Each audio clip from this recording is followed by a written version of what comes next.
அனைவருக்கும் வணக்கம். இந்த வீடியோவில் என்ன பார்க்க போகிறோம்னா, அட்சய திருதியை நாளில் எந்த நேரத்தில் தங்கம் வாங்கினால் செல்வம் பல மடங்கு பெருகும் என்பதை பற்றியும், லக்ஷ்மி தேவியையும் குபேரரையும் எந்த நேரத்தில் வணங்கினால் என்ன மாதிரியான பலன் கிடைக்கும் என்பதை பற்றிய சுவாரஸ்யமான தகவல்களை தெரிஞ்சுக்கலாம்.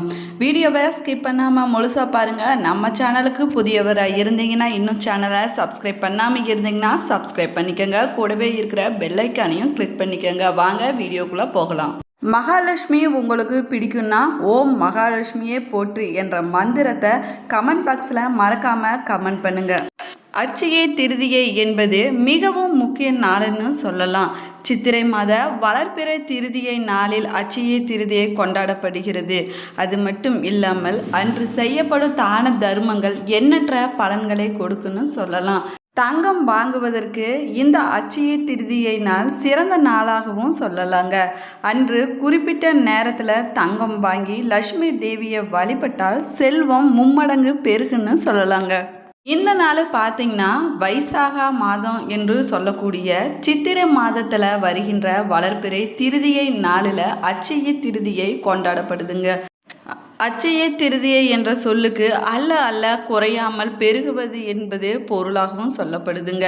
இந்த அட்சய திருதியை நாளில் வாங்கக்கூடிய மங்களகரமான பொருட்களும் செய்யக்கூடிய தான தர்மங்களும் பல மடங்கு பெருகுன்னு சொல்லலாங்க. இந்த அட்சய திருதியை ஏப்ரல் 30ஆம் தேதி 2025 புதன்கிழமை என்று வருகிறதுங்க.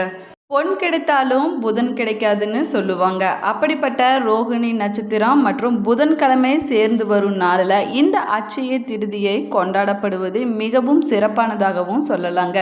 ஏப்ரல் 29ஆம் தேதி 8:49 மணிக்கு தொடங்கி ஏப்ரல் 30ஆம் தேதி மாலை 6:41 வரை திருதியை திதி இருக்கிறதுன்னு சொல்லலாங்க. அன்று காலை 5:41 மணி முதல் 11:55 வரை பூஜை செய்ய நல்ல நேரமாகவும் சொல்லப்படுதுங்க.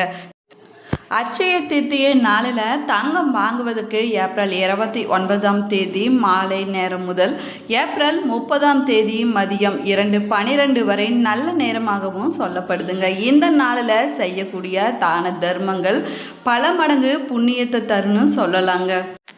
இந்த நாளில் தங்கம் வாங்கினால் வீட்டில் செல்வம் பெருகுன்னு சொல்லப்படுதுங்க.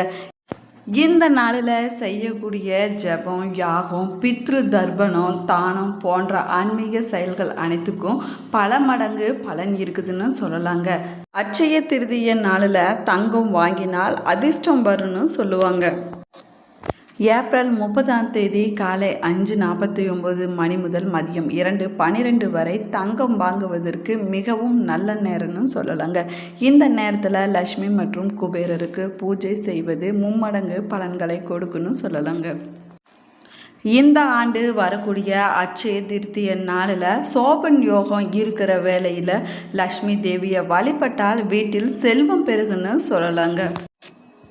இந்த சோபன யோகம் வைசாக சுக்லபட்ச திருதியை திதியில் பகல் 12:02 மணி வரை இருக்குதுன்னு சொல்லலாங்க. இந்த திதியில் சர்வார்த்த சித்தி யோகமும் இருக்குதுன்னு சொல்லலாங்க. இந்த யோகத்தில் லக்ஷ்மி நாராயண பூஜை செய்தால் செல்வம் பெருகும்னு சொல்லலாங்க. லக்ஷ்மியின் தேவியின் அருள் பரிபூரணமாக கிடைக்குன்னு சொல்லப்படுதுங்க. அட்சய திருதியை நாளில் லக்ஷ்மி குபேர பூஜை செய்வது செல்வத்தை பெருக்குன்னு சொல்லலாங்க. அதே போல் ஏழைகளுக்கு தான தர்மம் செய்வது புண்ணியத்தை கொடுக்குதுன்னு சொல்லலாங்க. புதிய தொழில் தொடங்கக்கூடியவங்க அன்றைய நாளில் தொடங்குவது ரொம்பவே நல்லதுங்க. புதிதாக வீடு மனை வாங்க வேணும்னு நினைக்கிறீங்க, அட்சய திருதியை நாளில் வாங்குவது ரொம்பவே நல்லதுங்க. தங்கம் வாங்கினால் வீட்டில் செல்வம் பெருகுன்னு சொல்லலாங்க. அட்சய திருதியை நாளில் செய்யக்கூடிய தான தர்மங்கள் பல மடங்கு பலன்களை தருன்னு சொல்லலாங்க. அட்சய திருதியை நாள் மங்களகரமான நாளாகும். அது மட்டும் இல்லாமல் தங்கம் வாங்குவதற்கு இந்த நாள் மிகவும் முக்கிய நாளாகவும் சொல்லப்படுதுங்க. இந்த நாளில் செய்யக்கூடிய எந்த செயலாக இருந்தாலும் அது வளர்ந்து கொண்டே போகும்னு சொல்லலாங்க. அட்சய திருதியை நாளில் நம்ம வாங்கும் பொருட்கள் பல மடங்கு வளருன்னு சொல்லப்படுதுங்க. அட்சய திருதியை நாளில் தங்கம் வாங்குவது செல்வத்தின் அடையாளமான லக்ஷ்மி தேவி வீட்டிற்கு வருவார் என்றும் சொல்லப்படுதுங்க. இந்த அட்சய திருத்திகை நேரம் என்பது நாள் முழுவதும் மங்களகரமானதாக சொல்லப்படுதுங்க. இதற்கு முகூர்த்தம் என்பது இல்லைங்க.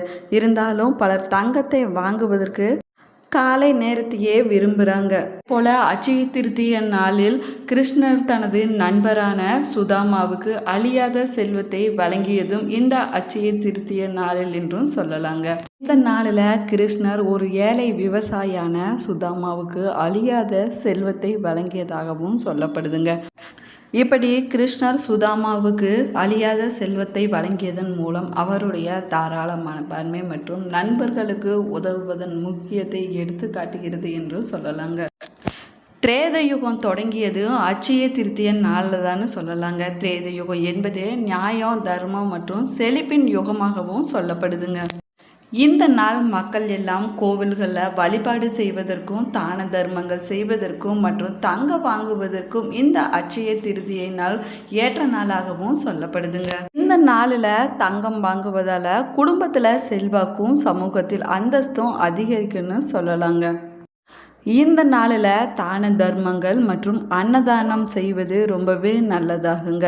அது மட்டும் இல்லாமல் தங்கம், வெள்ளி, ஆடைகள் முதலியவற்றை வாங்குவதன் மூலம் பல மடங்கு பெருகுன்னு சொல்லலாங்க. அட்சய திருத்திக்கு மகாபாரத்தில் 2 கதையே இருக்குதுங்க. வறுமையில் இருந்த குலசேகரர் தன்னுடைய மனைவி சொன்னதை கேட்டு கண்ணனை பார்க்க சென்றாராம். குசேலர் தான் கொண்டு வந்த ஒரு பிடி அவளை தன்னுடைய நண்பனுக்கு எப்படி கொடுப்பது என்று நினைத்து கொண்டிருந்த போது கண்ணன் அட்சய என்று சொல்லி அந்த அவளை வாங்கி சாப்பிட்டாராம். தன்னுடைய நண்பனான கண்ணன் அவளை சாப்பிட்ட பிறகு வீடு திரும்பிய குசேலருக்கு தன் வீடும் மனைவியும் அடையாளம் தெரியாத அளவிற்கு செல்வ செழிப்புடன் இருந்ததாகவும் சொல்லப்படுதுங்க. போல பாண்டவர்கள் வனவாசம் சென்றிருந்த போது ஒரு நாள் துர்வாச முனிவர் தன் சீடர்களுடன் அங்கு வந்ததாகவும் சொல்லப்படுதுங்க. துர்வாச முனிவர் மிகவும் பசியுடன் இருந்ததால் ஆற்றில் குளித்துவிட்டு பாண்டவர்களுடன் சேர்ந்து உணவருந்துவதாகவும் கூறினார். துர்வாச முனிவர் அங்கு வருவது தெரியாத பாண்டவர்கள் ஏற்கனவே உணவு உண்டுவிட்டனர். சமையல் அறையில் வேறு எந்த உணவும் இல்லாததால் துர்வாச முனிவரின் கோபத்திற்கு ஆளாக நேரிட்டது என்றும் சொல்லலாங்க. துர்வாச முனிவரின் கோபத்துக்கு பயந்த திரௌபதி கண்ணனை வேண்டினாராம். கண்ணன் அவருடைய நிலையை தெரிந்து கொண்டு அவருக்கு மனமிறங்கி அட்சய பாத்திரத்தை அளித்தார் என்றும் சொல்லப்படுதுங்க. அவர்களுடைய பாத்திரத்தின் மீது இருந்த ஒரே ஒரு பருக்கை பல மடங்காக பெருகியதாகவும் சொல்லலாங்க. ஆனால் துர்வாச முனிவரோ வரும்போதே தமக்கு பசி இல்லை என்று சொல்லிவிட்டார். திருத்திகை நாளில் மண்பானை வாங்குவது மங்களகரமானதாகவும் சொல்லப்படுதுங்க. இந்த நாளில் இந்த பொருட்களை வாங்குவதன் மூலம் பணம் பற்றாக்குறையே வராதுன்னு சொல்லலாங்க. மண்பானையில் பெரிய மண்பானை, சிறிய மண்பானை எதுவாக இருந்தாலும் அட்சய திருத்திகை நாளில் வாங்குவது ரொம்பவே நல்லதுங்க. அட்சய திருத்திகை நாளில் வெள்ளி பாத்திரங்களை வாங்க முடியாவிட்டாலும் பரவாயில்லை, பித்தளை அல்லது செம்பு பாத்திரங்களை வாங்குவது ரொம்பவே நல்லதாகுங்க. பித்தளையில் செய்யப்பட்ட லட்சுமி சிலையை வாங்குவது நல்ல பலன்களை கொடுக்குன்னு சொல்லலாங்க. நாளில் மஞ்சள் கடுகு வாங்குவது ரொம்பவே நல்லதுங்க. இவற்றை வாங்கி வந்தால் லட்சுமி தேவி மிகவும் சந்தோஷமாக இருப்பார் என்றும் சொல்லப்படுது. இந்த நாளில் மஞ்சள் கடுகு வாங்குவது ரொம்பவே முக்கியமானதாகவும் சொல்லப்படுது. இந்த அட்சய திருத்திகை நாளில் உப்பு வாங்குவது மிகவும் மங்களகரமானதாகவும் சொல்லப்படுதுங்க. உப்பு வாங்கினா வாழ்க்கையில் இன்பம் பெருகணும் சொல்லப்படுது. அது மட்டும் இல்லாமல் மன அமைதி உண்டாகணும் சொல்லலாம். எனவே இந்த நாளில் உப்பு வாங்குவதால் செல்வம் பெருகணும் சொல்லலாங்க. அட்சய திருத்திகை நாளில் புத்தகம் வாங்குவது ரொம்பவே நல்லதுங்க. அதுலேயும் குறிப்பாக தனிப்பட்ட வளர்ச்சி மற்றும் மேம்பாடு தொடர்பான புத்தகங்களை வாங்கி படிப்பது நல்ல பலன்களை கொடுக்குன்னு சொல்லலாங்க. அட்சய திருத்திகை நாளில் லட்சுமி குபேர பூஜையை அதிகாலை நேரத்தில் செய்வது பல மடங்கு பலன்களை கொடுக்குன்னு சொல்லலாங்க. அன்றைய நாளிலேயே ஏழைகளுக்கு தான தர்மங்கள் செய்வது ரொம்பவே நல்லதாகுங்க. புதுசாக தொழில் தொடங்கக்கூடியவங்க இந்த அட்சய திருத்திகை நாளில் தொடங்குவது நல்ல பலன்களை கொடுக்குன்னு சொல்லலாங்க. அது மட்டும் இல்லாமல் தொழிலில் நல்ல முன்னேற்றம் காணப்படுன்னு சொல்லலாங்க. வீடு மனை வியாபார பொருட்கள் வாங்க வேணும்னு நினைக்கக்கூடியவங்க அட்சய திருத்திகளை வாங்கினா ரொம்பவே நல்லதுங்க. இந்த பதிவு நீங்கள் பயன்பெறும் வகையில் அமைஞ்சிருக்கும் என்று நினைக்கிறேன். இந்த பதிவு பிடிச்சிருந்தால் லைக் பண்ணுங்கள், ஷேர் பண்ணுங்கள், கமெண்ட் பண்ணுங்கள். இன்னும் சேனலை சப்ஸ்கிரைப் பண்ணாமல் இருந்தீங்கன்னா சப்ஸ்கிரைப் பண்ணிக்கோங்க. கூடவே இருக்கிற பெல் ஐக்கானையும் கிளிக் பண்ணிக்கோங்க. Thank you friends. அட்சய திருத்திய நாளில் எந்த பொருளை வாங்குவீங்க என்பதை மறக்காமல் கமெண்ட் பாக்ஸில் கமெண்ட் பண்ணுங்கள்.